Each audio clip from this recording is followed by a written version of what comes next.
Right now, noon, an arrest in Sun Prairie caught on camera is getting attention online. What police and witnesses are saying about the incident. Plus, the National Guard takes to the streets of Washington, D.C. How residents there are feeling about it. This is News 3 Now at noon. Thanks for joining us. I'm Josh Sprider. Right now, Sun Prairie police are responding to a video of an arrest that's circulating online. We want to warn you this video may be disturbing for some, and we also remove the audio due to its graphic nature. The incident happened Saturday night on South Bird Street after police got a report of a man assaulting a woman. When they arrived, someone was restraining 37-year-old Jerry Clark, who was trying to fight another person. Police say Clark resisted arrest. You can see officers stunning Clark, landing him flat on his back and then restraining him. Police say Clark was transported to the hospital for an unrelated incident and that he was combative during the transport. Sun Prairie police say the body camera video shows an active physical altercation. In the video from the body cam, you can see officers approaching a female, restraining a male, and the female saying, "Take him, take him."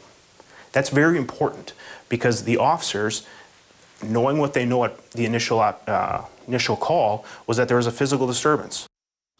Clark's fiance says the force was excessive and believes it's what ultimately led to Clark going to the hospital. He doesn't have any medical conditions. He's never had a medical condition. It was no need for the excessive force. If you guys would have just walked up and asked us what was going on, we would have been able to tell you. That way it wouldn't even been as, confrontational as it was. She says he is no longer in a medically induced coma and has been awake since yesterday morning. News 3 Now has also put in a formal request for the body cam footage from the incident. You can find the full witness video on channel3000.com. Madison police are investigating after someone showed up to Meriter Hospital with a stab wound. The victim told police he was driving downtown when he saw a man and woman fighting. He says someone stabbed him when he got out of the car and tried to break up the fight. Police say he could not recall specific information. Police have not arrested anyone connected. A man charged with multiple violent felonies will spend the next 35 years in prison.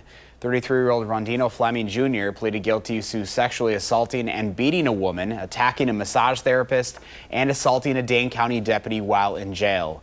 A judge sentenced him to 35 years for the 2021 sexual assault, another 35 years for the 2021 attack on the massage therapist, and 3 years for attacking the deputy in 2023. He will serve all sentences concurrently. A new agreement between Fitchburg and Verona will reorganize emergency medical services in a fairer way. The Fitch-Verona EMS district has jointly responded to residents in Fitchburg, Verona, and the town of Verona for nearly 50 years. The services are partly funded by income, while the remaining costs are split between the three municipalities based on equalized property value. Fitch-Verona's EMS chief says since the 1970s, this formula has created inequities.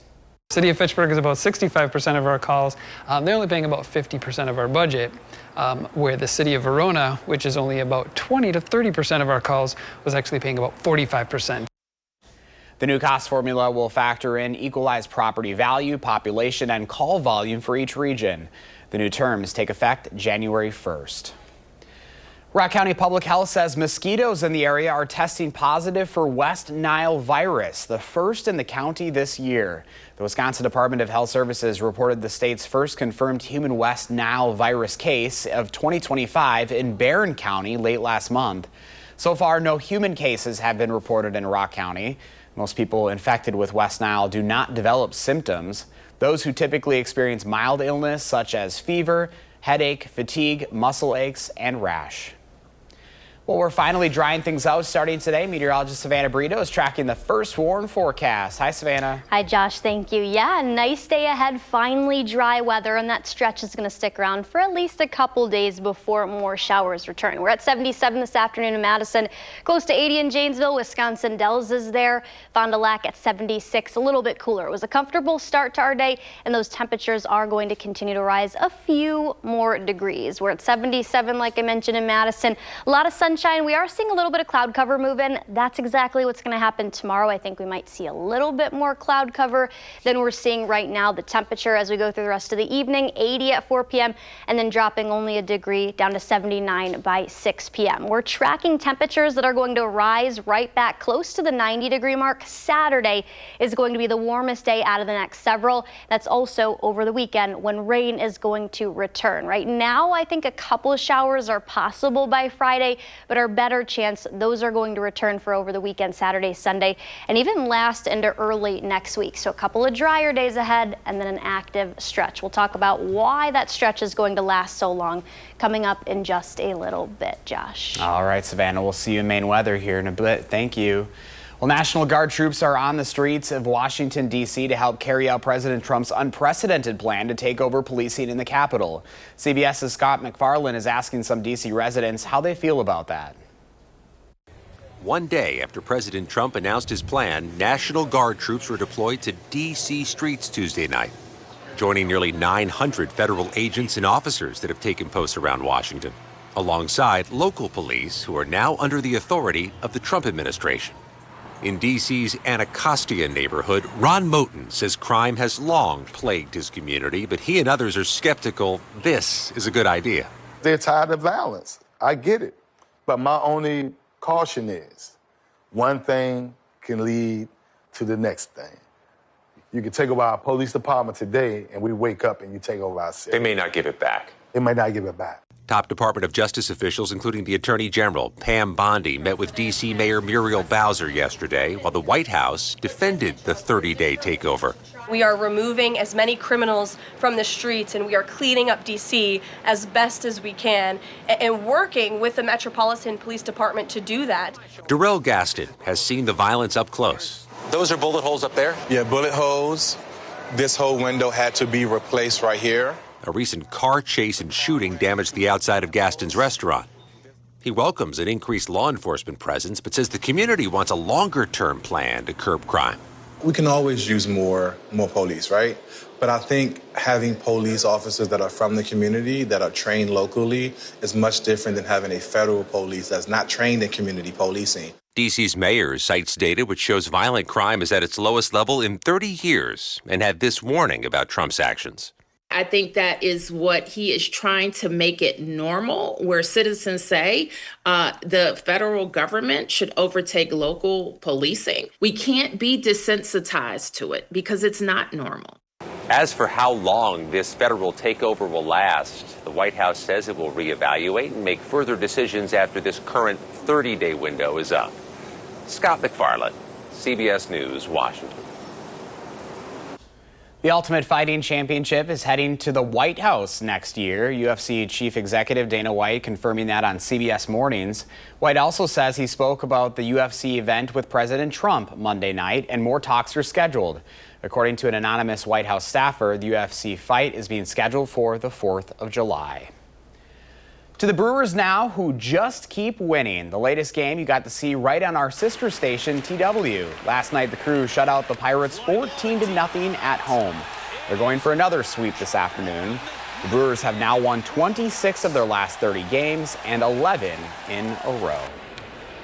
Coming up next on News 3 Now at noon, what the latest Consumer Price Index report is showing about inflation, plus why Ford is recalling thousands of pickup trucks and what impacted owners can do about it.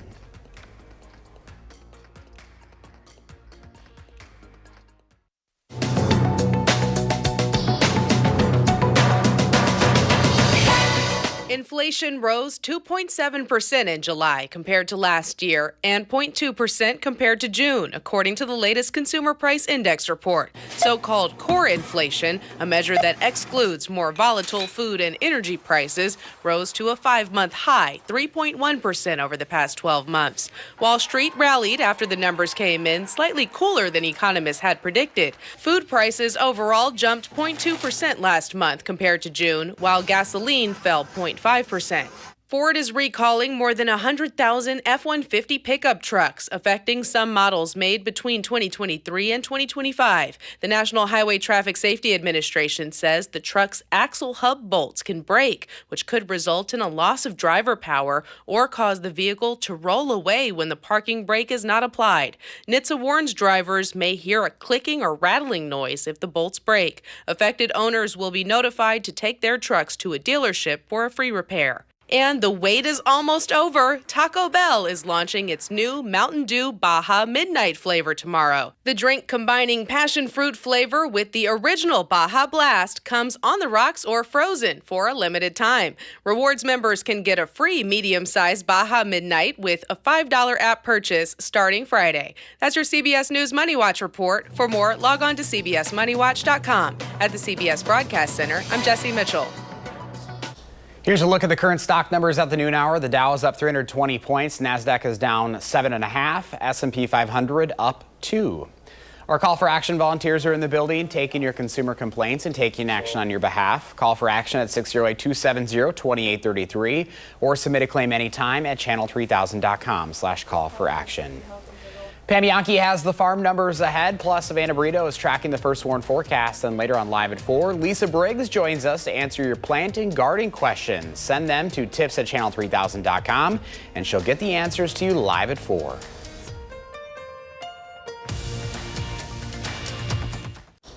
Welcome back. Let's check in now with Pam Yankee for the Midwest Farm Report. Hi, Pam.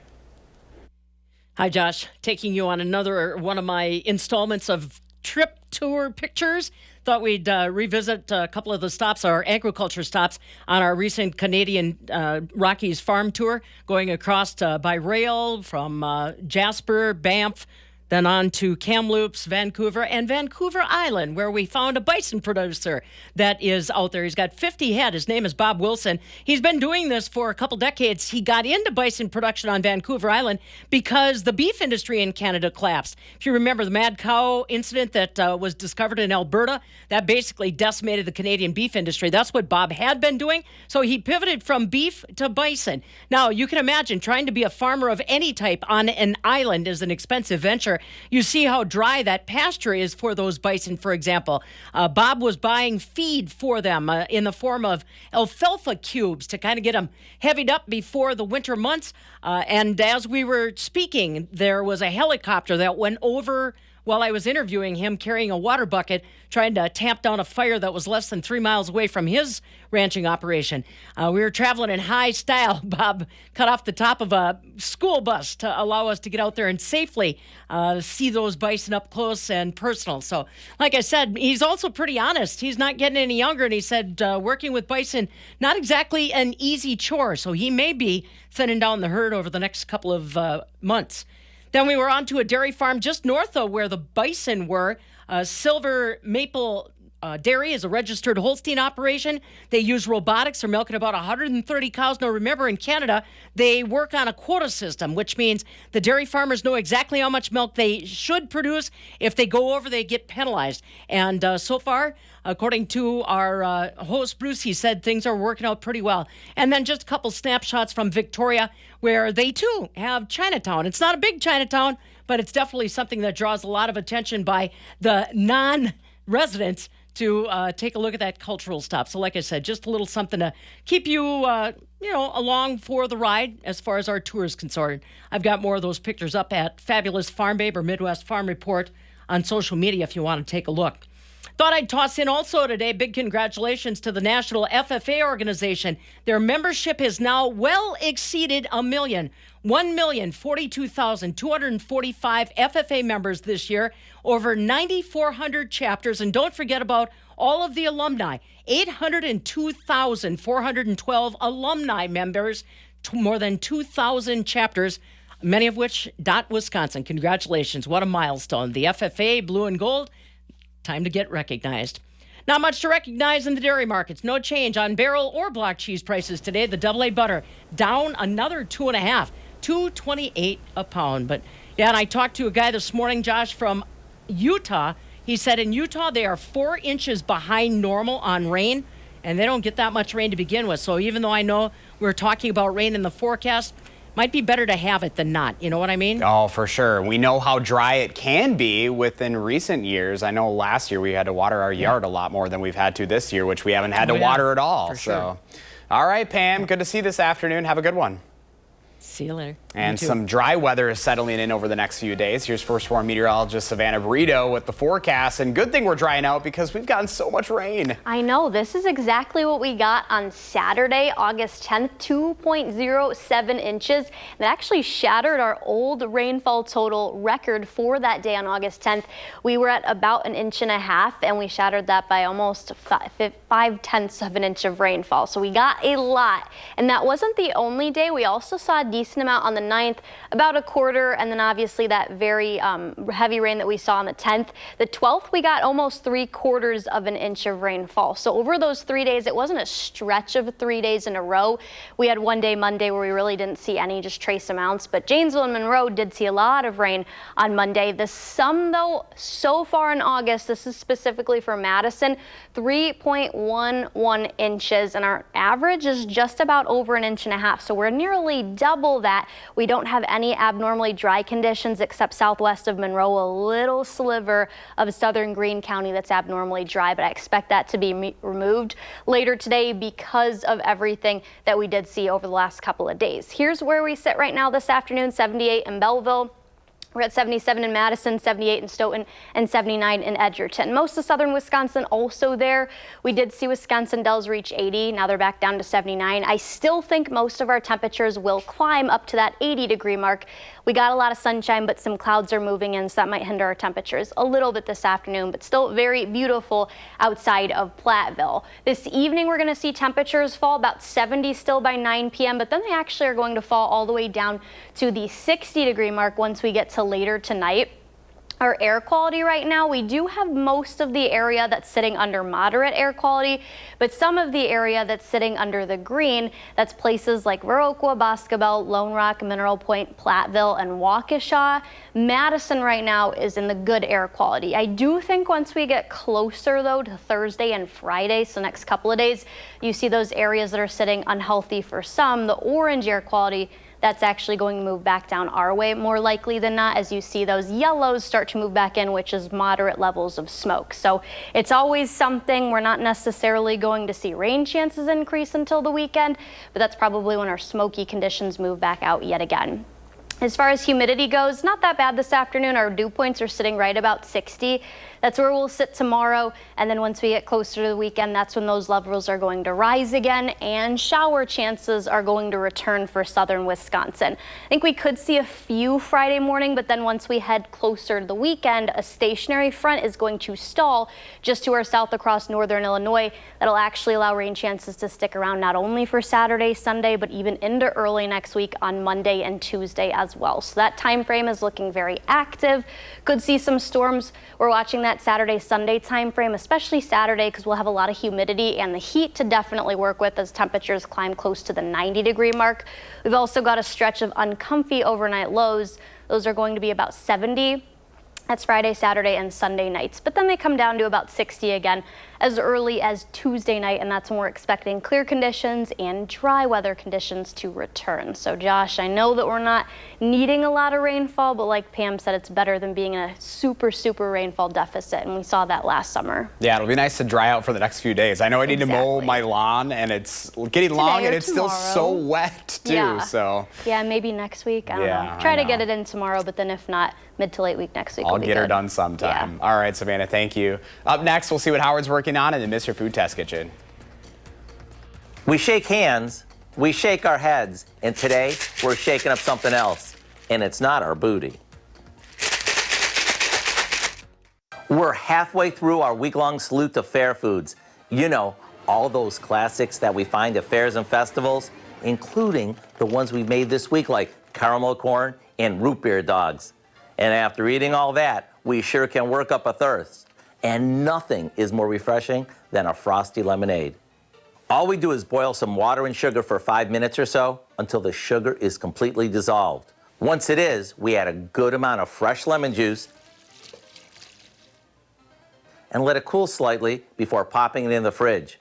This is our base for when we're ready to make it by the glass or the pitcher. And when we get the hankering for the best lemonade ever, all we do is mix equal parts of it with some water, a good amount of ice, and a wedge of lemon. And then we shake the heck out of it.